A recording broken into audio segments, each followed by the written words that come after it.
भाजपची वाढती लोकप्रियता पाहता भाजपात जोरदार इन्कमिंग सुरू आहे। भाजप पक्षात प्रवेश मिळवण्याकरता राजकीय नेत्यांची चढाओढ लागली आहे। मागच्या लोकसभा निवडणुकीत राष्ट्रवादी काँग्रेसकडून निवडणूक लढवणाऱ्या नवनीत कौर राणा भाजपच्या वाटेवर असल्याची जोरदार चर्चा राजकीय वर्तुळात सुरू आहे। आपण भाजप पक्षात काम करावं अशी इच्छा राज्याचे मुख्यमंत्री देवेंद्र फडणवीस यांची आहे। त्यांच्या या विधानानं राजकीय वर्तुळात खळबळ माजली।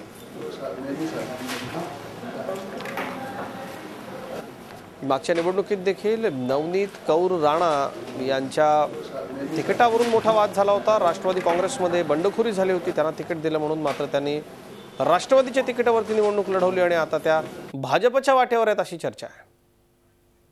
काही लोकांना असं भीती वाटते की रवी राणा आता आला नाही पाहिजे, इलेक्शन झाले, त्यांची परिस्थिती आणि त्यांचं स्टँडर्ड खाली जाऊन चाललं जाईल म्हणून त्यांना भीती आहे। ते आम्हाला काही नाही, फक्त मी माझे घरामध्ये जे काम बिझी होती, जे परिवारामध्ये थोडासा फक्त त्यामुळे मी गेली नव्हती। आणि मी सोडलं की नाही सोडलं हे वरच्या लेवलला माहिती आहे आणि मला माहिती आहे, कोणालाही माहित नाही। झी 24 तास रहा एक पाऊल पुढे।